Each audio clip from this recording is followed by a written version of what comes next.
Hi, I'm John Pasalis, housing analyst and founding broker at Realosophy Realty, where I lead our team of agents in providing data-driven real estate advice to home buyers and home sellers throughout Toronto and the Greater Toronto Area.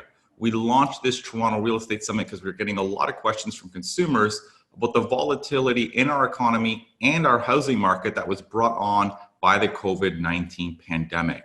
So we're going to be talking to leading economists, housing industry leaders, personal finance experts, and real estate agents to get a better understanding of what's going on in our markets today and what are some of the key things that we should be looking for in the months ahead so you can all make smarter real estate decisions. If you have more specific questions about your home buying and selling needs, please feel free to email me anytime at askjohn@movesmartly.com, and I hope you enjoy this interview.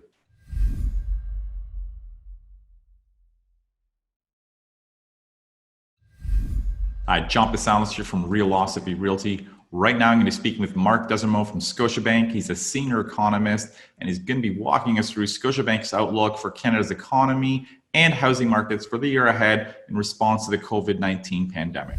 Marc, thanks so much for joining us today for our Toronto Real Estate Summit. Very happy to hear your thoughts and your outlook for Canada's housing market and economy during COVID-19. So thanks so much for joining us. Thanks for having me, John. It's great to be here and always good to be able to share some of our views on the economy and our research with the people that it impacts. So I'm happy to be here. So what we'll do is kind of just maybe turn things over to you and let you kind of walk us, some of the work that you have prepared and some of the charts and things that you're seeing, in the economy, and maybe we'll start I'll ask you questions as we go and go from there. Yeah, no, that sounds great. Got lots of stuff here and we can go at whatever pace works for everybody. Perfect. I've prepared these slides. We're talking about the Canadian economy and we're going to be doing a little bit of coverage of the housing market as well. And there's really three takeaways here. One is that we seem to be coming out of the trough, economically speaking, where we've had the virus peak, we've had our lockdowns. Those led to some scary numbers in the economy, but we're now starting to see improvements in some of those economic indicators with infection rates stabilizing and lockdowns easing. Second point, that said, we look at that improvement, we're not expecting to be going to back to normal, back to where we were, at least not right away. A lot of economic activity was wiped out abruptly, and it's not going to come back as quickly as it went down. And then all of that said, there's still a lot of risks. We're dealing with a highly uncertain kind of outlook. There's a lot we don't know about the coronavirus and what some of the responses to it will be. So there are some risks principally around the virus, and I'll get into some of those a little bit as we get towards the end of the presentation. Sounds great. Before I talk about the recovery, it's important to acknowledge how bad things were and how bad things are in many cases still in a lot of places. We talk about restrictions and lockdowns across the economy to try and contain the virus. That resulted in economies the world over largely shutting down. And as a result of that, we expect the world economy to contract by almost 5% this year. That's real terms, volumes. And that would be, if it holds, the worst result since the Great Depression. So we've got Scotiabank's forecasts there as well as the IMF. And in Canada, we're looking at a contraction of about 7.5% for 2020. That's our most recent forecasts. The worst impact happening in Q2, as I've shown there on the right. That's just the quarter in which we were at the height of those restrictions and caseloads coming up, increasing each day. But then we have a big bounce back built into the third quarter of this year, which reflects the arithmetic of opening up large sections of the economy after they were closed down. So you're starting to see the positive trend in that direction, but we don't see the bounce back showing up in the numbers, at least for GDP, until we start to get into the third quarter. So you're expecting GDP to be down 7% for Canada in 2020, is that right? Yeah, so about 7.5%. So That's our most recent forecast. why do you think Canada is, I mean, it sounds like we're going to be doing worse than, the global average, which I think you said is probably close to 5%. So what do you think kind of made our economy a little bit harder hit than maybe some of the others? There's a couple of things. I have some content on that a little bit later, Sure. but one of the big things is the price of oil. Hmm. We're dealing not only with lockdowns across the economy, where we've had to stop industries from operating for a long period of time. We're Hmm. also dealing with low oil prices. So Hmm. that's driven by the weakness in demand from the virus, the pandemic, as well as the supply side issues with Saudi Arabia and Russia and the oil price war that started a number of months ago. So, in addition to this, downturn related to lockdowns and slower activity, we're also dealing with the possibility of weaker investment kind of lingering into the months after the lockdowns because of that weak price of oil. Hmm. We're also heavily dependent on the United States for our exports. We're more dependent on them than they are on us. So when we look at a place like the United States, where the contraction that we have built into the current year is about 4.5%, 5% as of our latest forecast. It reflects to some extent the fact that their trading partners are not quite as concentrated in one spot that is also likely to see a pretty big pullback in economic activity. And then, you look at the world economy, there are bigger economies out there like China, which, is certainly taken a big hit from this. Everybody has, but they're not expected to see a contraction for the whole year. And so that's driving, they've really picked up activity since the initial lockdown. Wow. So that's driving an increase in their growth, which is helping that global growth rate. Hmm. That's helpful. Thanks. Yeah, no problem. So that's kind of the negative story. Hmm. And the good news is that things have started to rebound nicely. We've seen the economy come back to life a little bit as reopening has progressed. And in Canada, if you're an economist, one of the most important data sets, the most widely tracked data sets, is something called the Labor Force Survey, which is a monthly snapshot across a range of different indicators within the Canadian labor market. Hmm. And we got the results for May last week. We're getting the results for June on Friday. And the results in May, which was the first month where lockdowns really started to be eased, were pretty good. Hmm. We look at jobs went up, hours worked went up. That was a really positive one in terms of measuring overall economic activity within the economy. And we also saw the labor force go up. So more participation in the labor market, fewer people discouraged, more people seeing opportunity potentially coming in the next few years and deciding to look for work. So those were all sort of good there. If there's one, I guess, fly in the ointment, it's that there was a large number of people who are still classified as working, but didn't put any hours in May.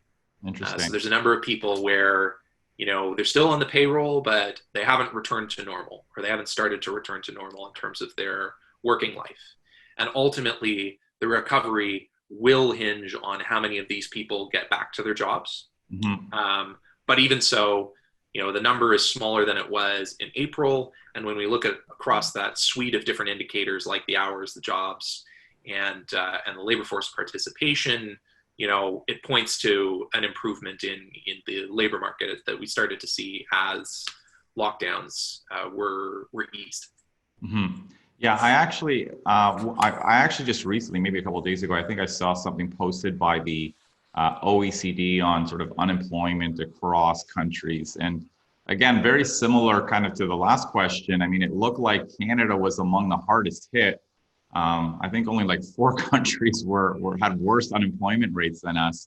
And again, is this kind of partly due to some of these factors you're talking about, like oil, just our economy being really kind of dependent on that, and one of the reasons why unemployment is quite a bit higher in Canada as a result of this? Well, I have to admit I haven't looked into specific countries and what sectors got hit in what month.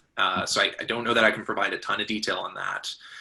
What I can say in Canada is the sectors that got hit particularly hard were sort of retail, wholesale, accommodation and food services, tourism, hospitality, a lot of these sectors that really are sort of the first casualties of limited ability to gather, limited ability to travel.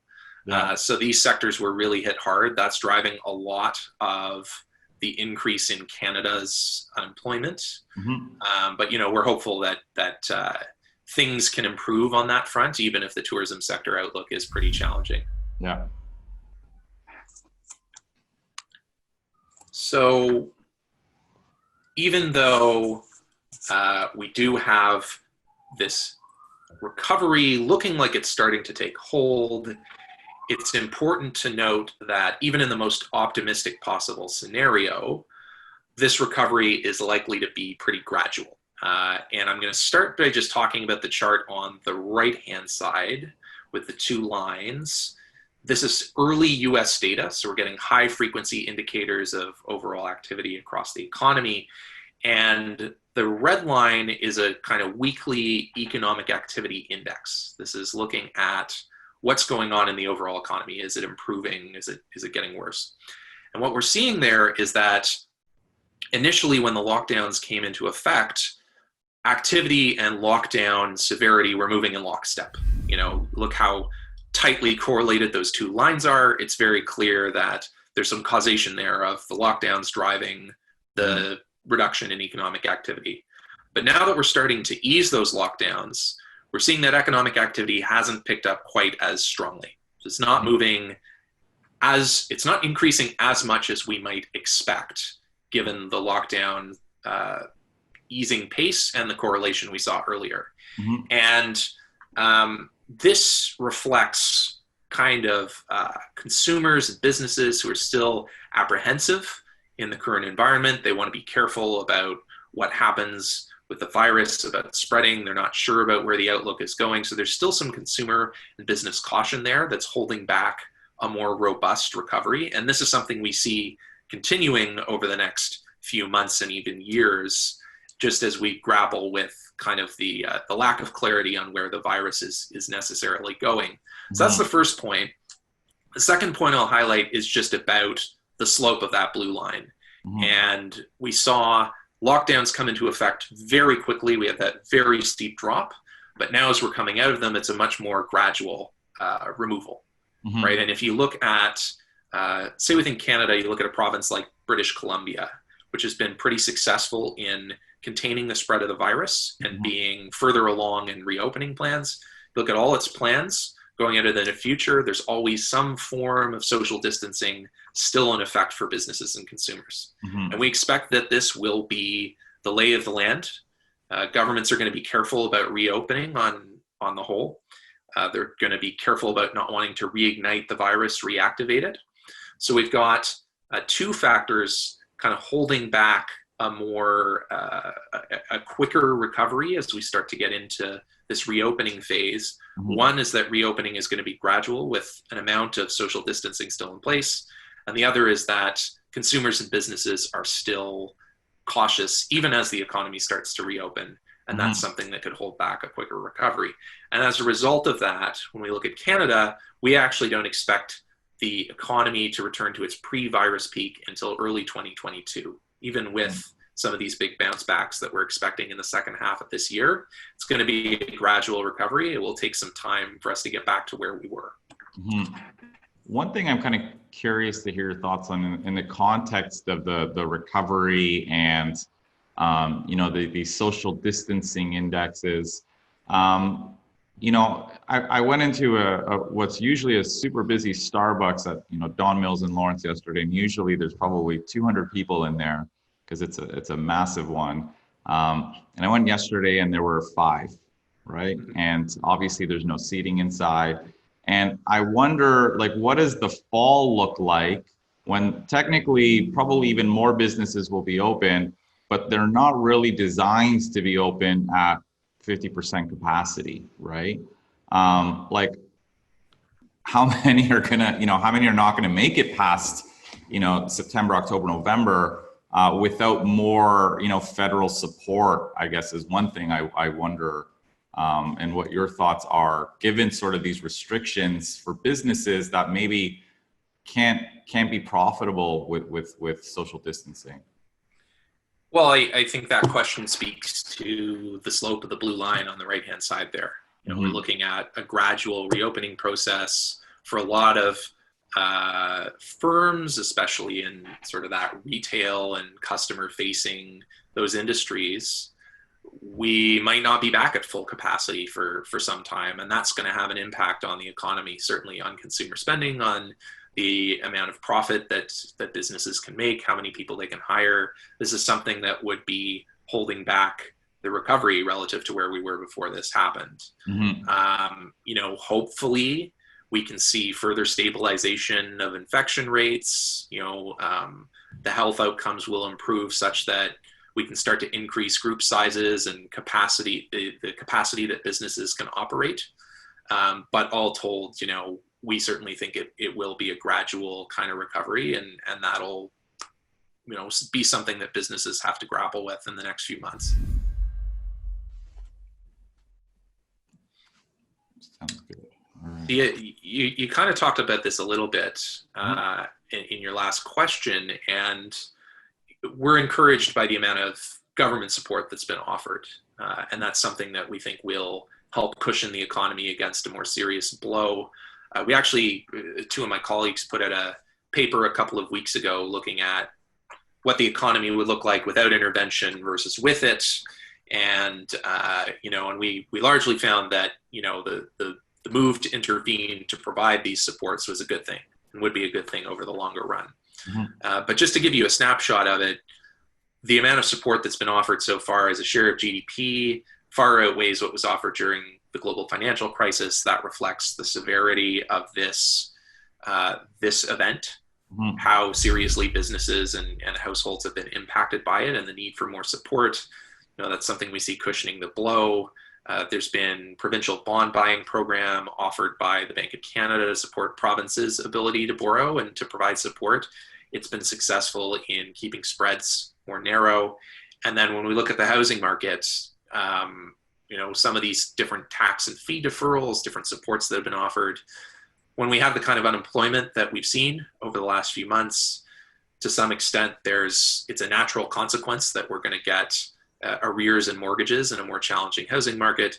But as you can see kind of on the bottom there, it would likely be considerably worse if some of this support were not offered by the federal and provincial governments. So we're encouraged on that front. Yeah, that is positive. One question actually on the arrears, since we're kind of talking about it. I mean, obviously, being at Scotiabank, you guys see this firsthand. One question we've been getting a lot from our readers who've been signing up for our conference is the concern about the sheer number of people who are deferring their mortgages. I think it's like over 15% now.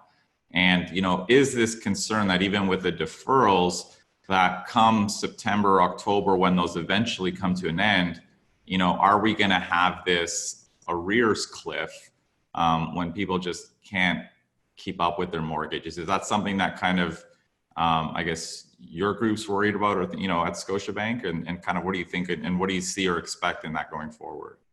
Yeah, it's a good question. Certainly a risk that could happen, something we're monitoring closely. There is potential for that, for the support to, when it's unwound, to create problems for people. Hopefully the labor market will have recovered sufficiently enough to avoid a big hit by that time. And the early results on that are positive. Hopefully they can continue to improve. Some of the home sales and price numbers and listings numbers that we've been getting since the lockdown started to be eased are also encouraging on that front. Toronto had a nice gain. Pretty well everyone had a nice gain in May when the lockdowns really started to be lifted. But Toronto had another increase, quite substantial, in sales in June. So there does seem to be still some momentum in those markets. And, so I guess what I would say is, certainly it's a risk.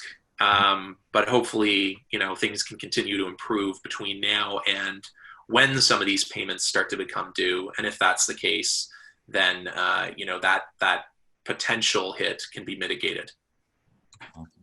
Thank you. I always get asked about rates, so I'm going to touch on that very briefly. We see both the Bank of Canada and the US Federal Reserve holding rates where they are, which is very low and stimulative for the next couple of years, reflects the softer economic outlook, the uncertainty around it, and low and stimulative is what we're calling for there. I always get asked about negative rates. We don't think that's going to happen. We think it will stay in the positive territory, and that monetary policy will be used to provide support for the economy in concert with some of the fiscal supports and those liquidity policies from the Bank of Canada.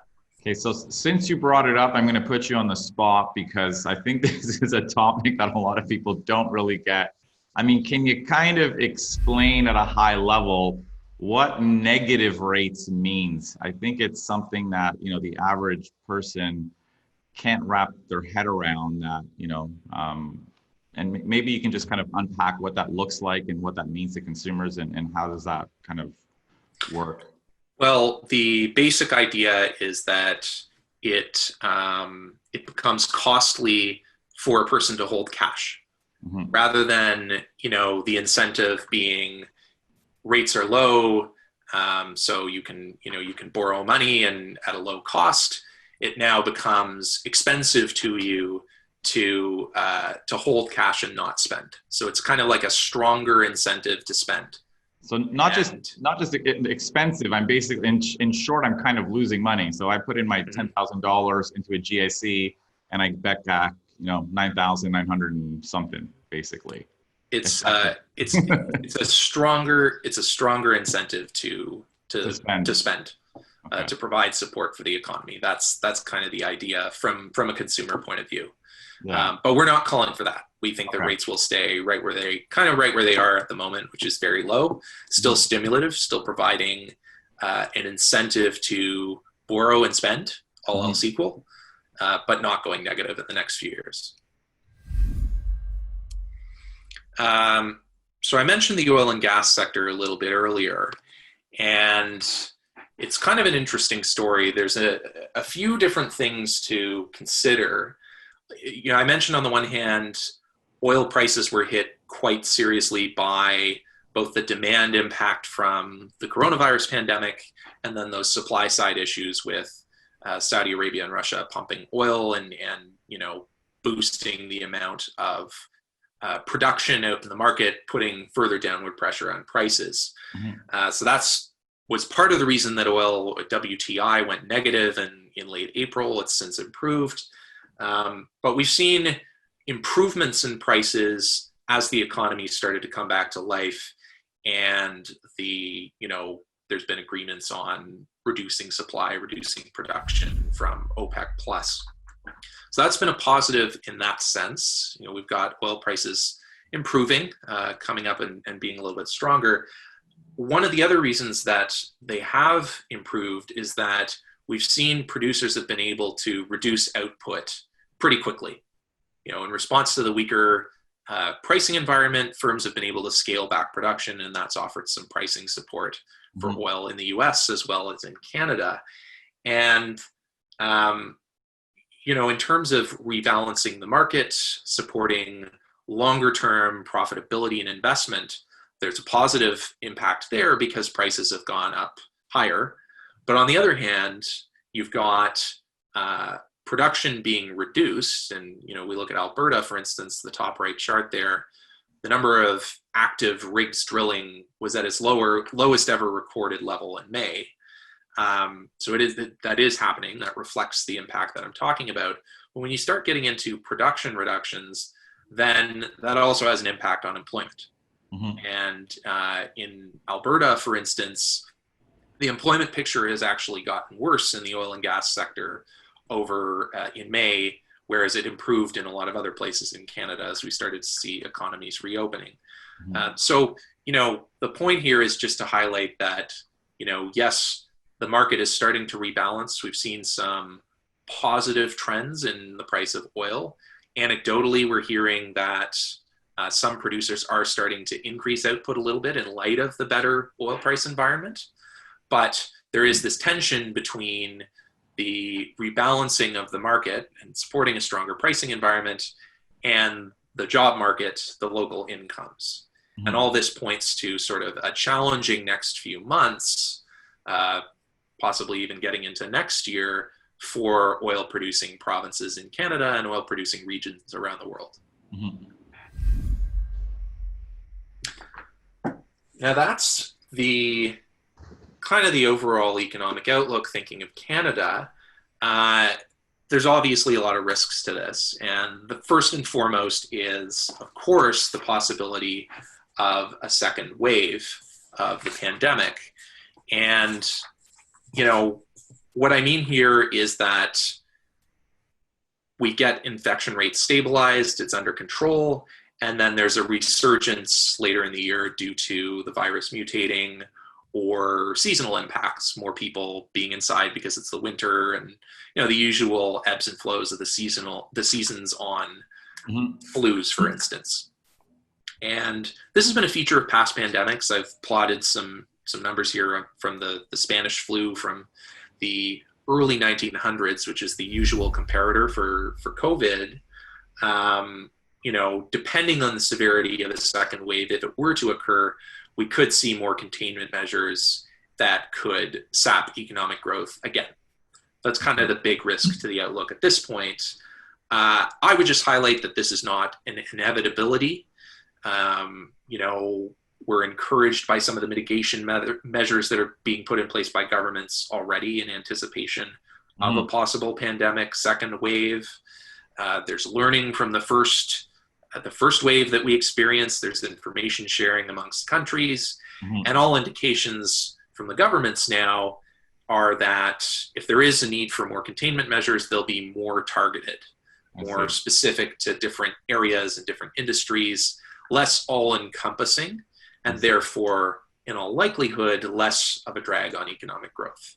So it's not an inevitability, but it's still a risk. And it's kind of the big one for the global outlook at this point.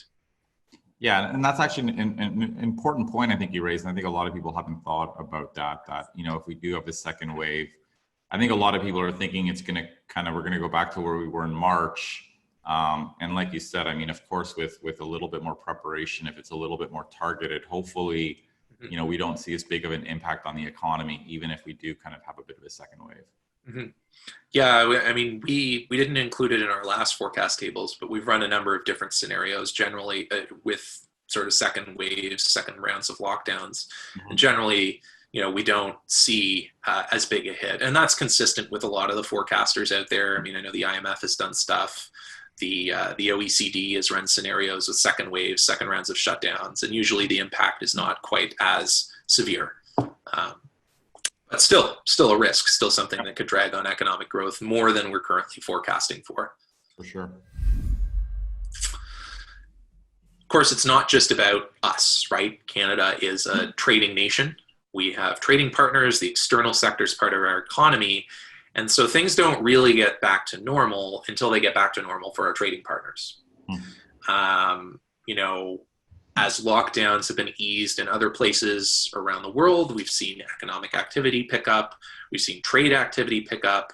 China's kind of the most advanced at this point. The virus appears to have originated there. They had the earliest lockdowns and they had the earliest reopenings. So their economy is bouncing back. Is at this point the furthest away from the trough. Now, you know, obviously, dealing with the United States and the outbreaks that they're facing there, you know, a number of states have paused their reopening plans, which is likely going to hold back their growth versus where we would have had it maybe a few months ago before the second outbreak came up. You know, negative there. The United States is our biggest trading partner, so to the extent that this resurgence leads to them being under lockdown for longer, the borders being closed for longer, that's a negative for our economy as well. But it's something we're continuing to watch. Yeah, and I think that's an important point. I mean, I think a lot of people are encouraged or keeping an eye on sort of what's going on in Canada, and you raise a very valid point that we're, I mean, just as vulnerable to what's going on in the U.S. economically. Even if we have this virus contained. So I think that's a really good point for people to keep an eye on when they're sort of looking at what's going on in the future. Yeah, things don't get back to normal until they're back to normal everywhere else. Yeah. That's kind of the main takeaway. The other thing that's recently arisen in terms of a risk is this escalation of trade and diplomatic tensions between China and the United States. And this was a big story in the global economy last year, where there was all this protectionist posturing between the world's two largest economies. And that scared investors, it scared firms, it created an uncertain business environment. And a lot of them pulled back investment and decided not to participate in the economy to the extent that they would otherwise. So, you can see that last year, industrial production wasn't very strong at a time when trade policy uncertainty was very high. And this is something that's arisen in the last couple of months. It started with the Hong Kong national security legislation, but has since grown to be a broader kind of conflict on trade, on technology, on intellectual property between China and the US. And this is certainly something that if it really escalates, could undermine the recovery as well this year, we think. So how big of an impact or how vulnerable, I should say, is our economy to the trade tension between like the US and China specifically? Are we, what vulnerabilities and to what extent can we sort of be keeping? Well, the uncertain outlook last year was certainly something that a lot of businesses in Canada cited as a factor making them apprehensive about investment decisions. But then from the point of view of an economic impact, you also have to think about, we've done modeling showing the drag that uncertainty creates for the United States economy. And we've talked about that. We've published papers on that. So again, we go back to that trading relationship. And if the United States isn't growing as strongly as it could be, that impacts the amount of trade we do with them. And so there's a secondary hit to Canada's economy there as well.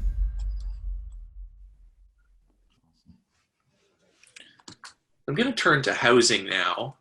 And one of the things, if we're thinking about, anywhere, one of the things that we need to think about if we're going to talk about, well, where is the housing market going after COVID, is what did it look like before? And if we turn to fundamentals, supply and demand in Ontario, quite pricing supportive before we got into the current predicament.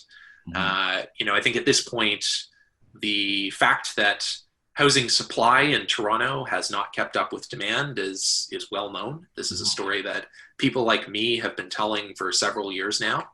And we can see that when we look at the inventories in Toronto, lots and lots of construction over the last few years, but still absorption rates are very, very high. And that's a big factor driving price increase, the kinds of price increases we've seen over the last few years. The other thing I'll point to, just this table on the right-hand side here, we actually at Scotia, we have a ranking system. We have a monthly publication that we put out, and we rank not all the cities, we did 31 cities within Canada, their supply and demand balances relative to history, and the extent to which they're tilted in favor of sellers or in favor of buyers. And when we look at February, which was really the last month before we started to get lockdowns related to COVID, Ontario cities were all over the board, all over that table. Of the top 15 tightest markets, meaning most favoring sellers, Ontario had 9 of them.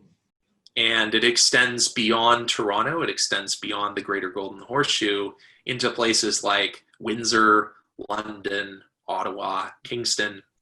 So we've seen some of that market tightness really across Ontario, and suggests that, well, it indicates that demand was outpacing supply, and that there could be some unleashing of that pent-up demand as we start to open up the economy more and more. And, to some extent, that idea has been reinforced by some of the data that we're seeing. I mentioned the sales activity in Toronto that we just got for June. It's continuing to increase. And one interpretation of that is that there was this pent-up demand before the pandemic that's now being unleashed as we start to open up. Yeah, that's super interesting. I mean, it's interesting to see some of these other cities in Ontario in many ways being a lot tighter than even Toronto. And these are cities that one would normally not think of as overly supply constrained.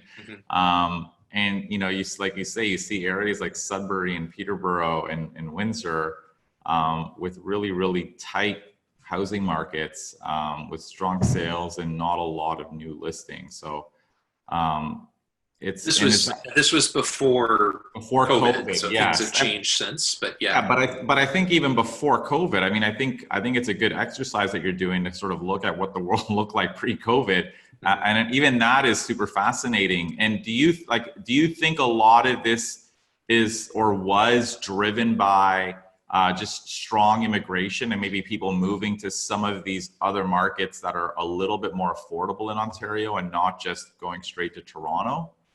Yeah, well, immigration has certainly been a contributor. Population growth, which has contributed to, it's supported the economy, so it's generated incomes, and then household formation as well, which is the best measure of housing demand.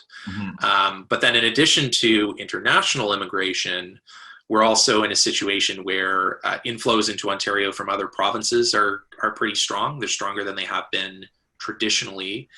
One reason for that is that the oil and gas sector hasn't been faring quite as well since 2014, 2015. So the bulk of opportunities or the perception of the bulk of opportunities over the last few years is that they've been in central Canada and BC to some extent. So there's that factor driving population growth. And then on the intra-provincial migration as well, there's a story there.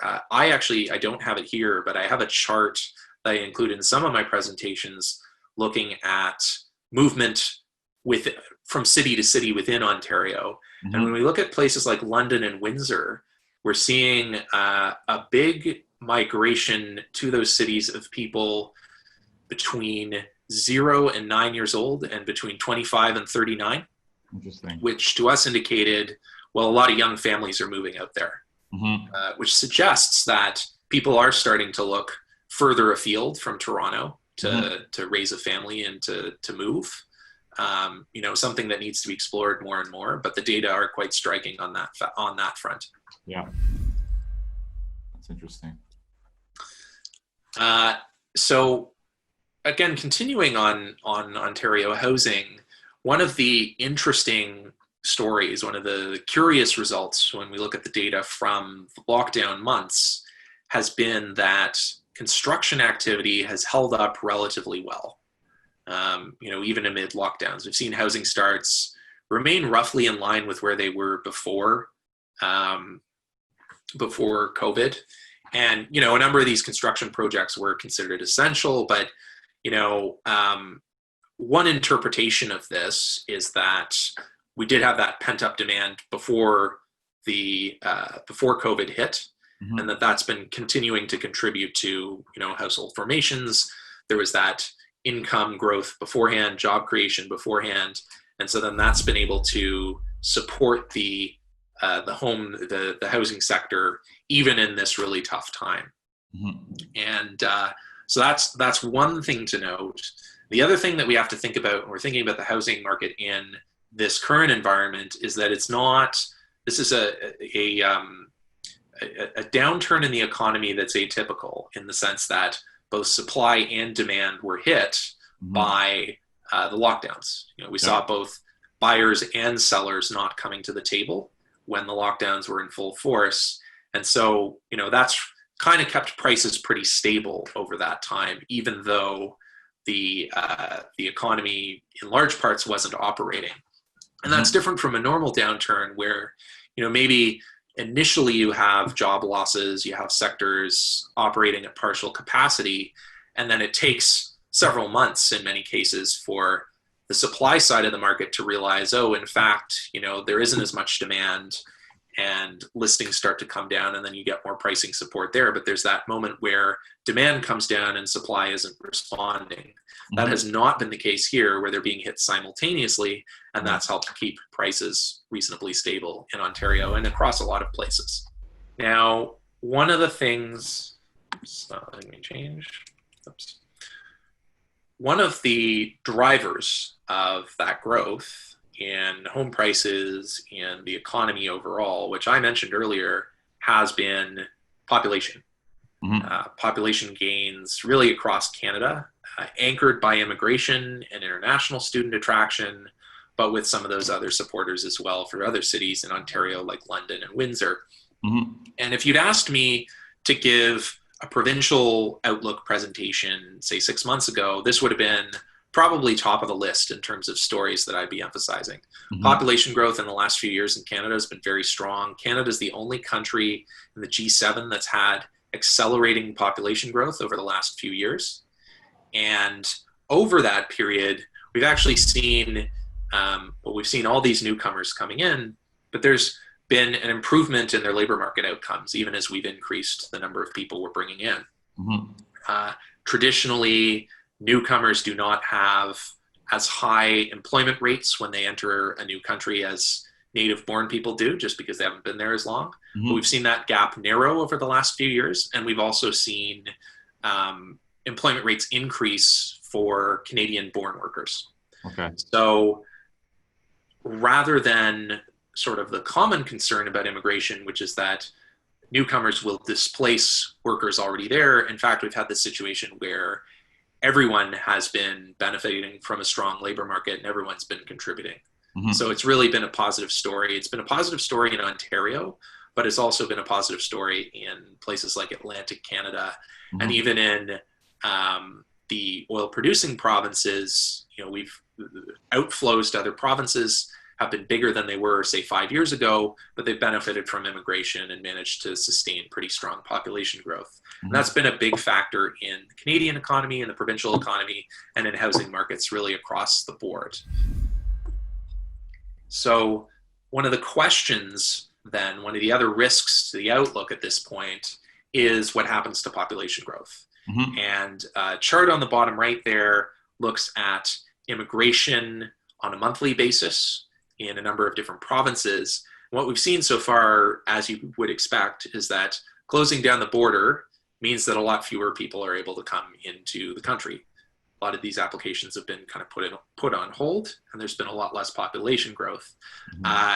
International students, permit holders have also been quite a bit weaker in the last few months than they were last year.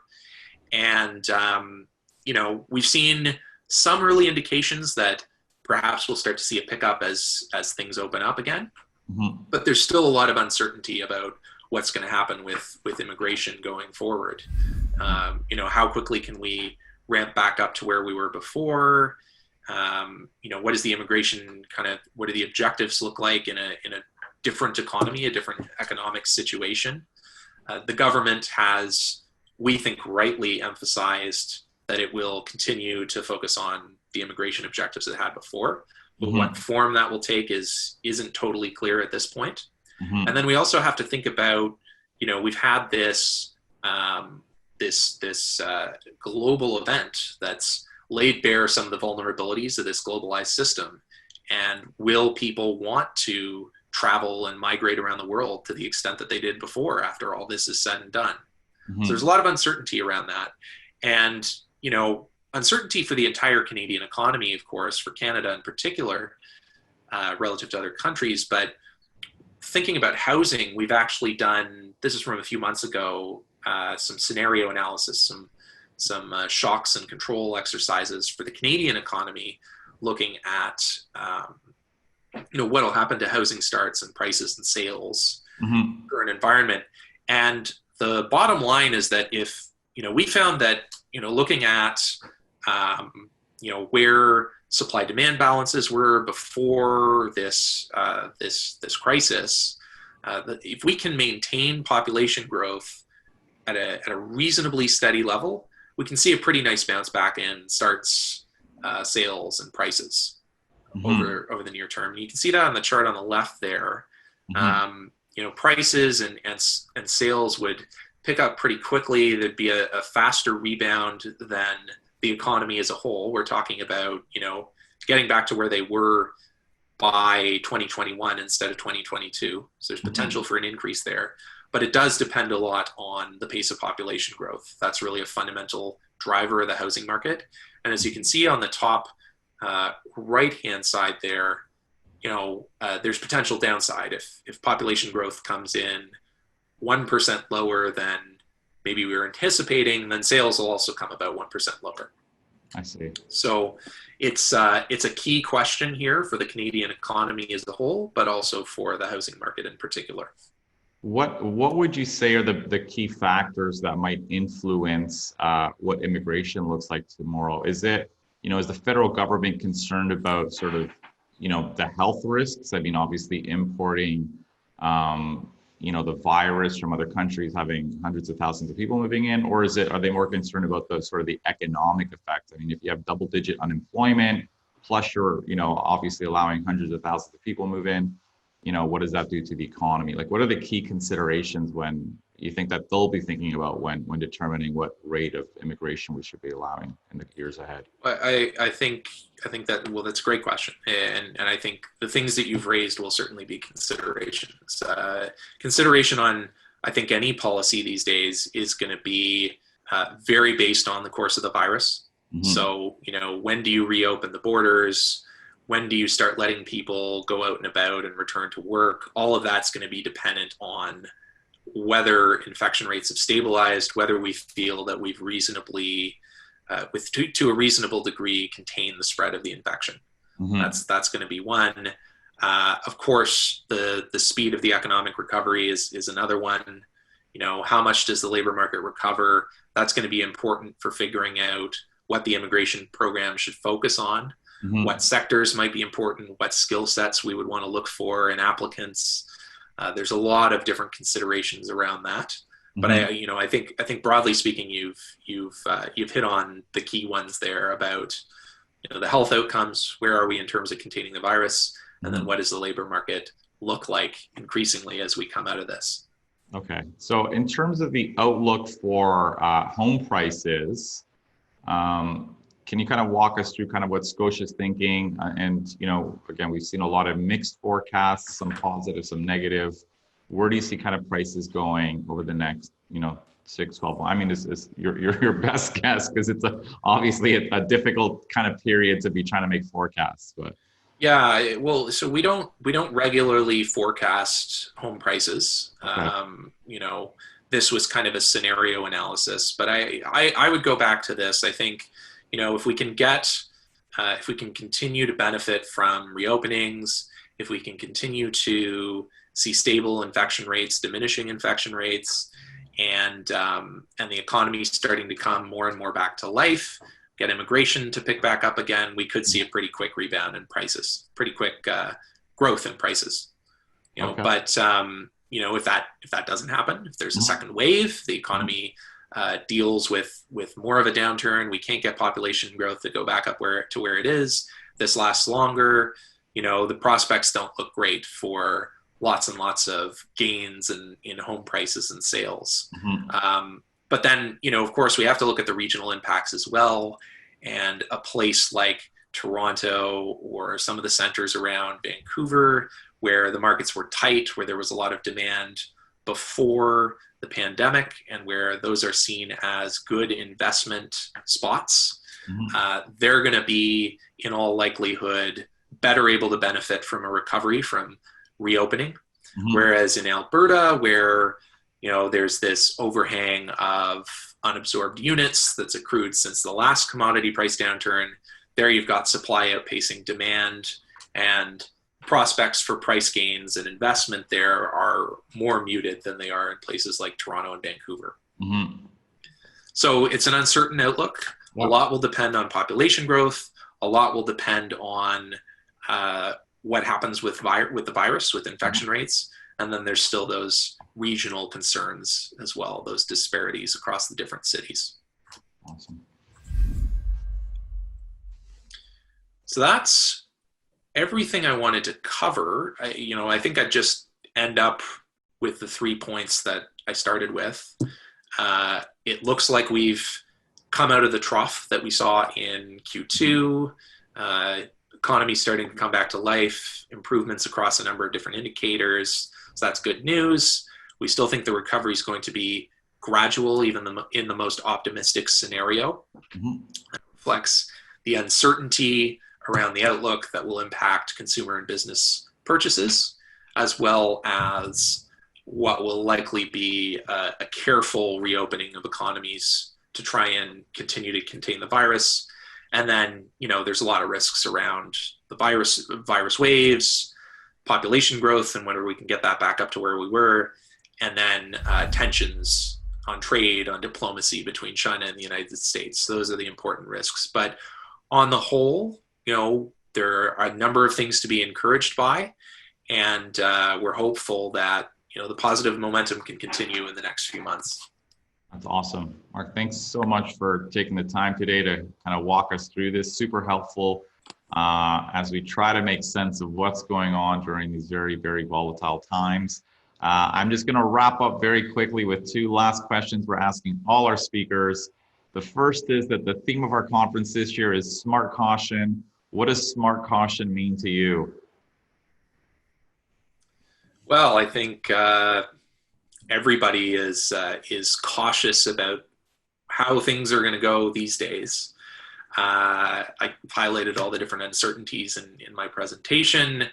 I think one thing that should be at the front of anybody's mind at this point is staying healthy, making sure their families stay healthy, take all the public health precautions that you can, and that's really the only way that we can come out of this, healthy and strong as an economy. Awesome. And our last question, of course, is would you buy or sell a home right now? Well, I am the cautious sort. So I'm not thinking about buying a home in the next little while, but my finances are very different from other people's. And ultimately that should come down to, what you have available, what your long-term goals look like, what kind of housing you'd like to have in the next little while. Yeah. I'm still young, so it's not a huge deal for me to have a home in the next little while. But for other people, they have to make that decision themselves. Awesome. Well, thank you so much for those answers and for all of your insights today. Really appreciate you taking the time. Thanks for having me. Any other questions, feel free to follow up. All right.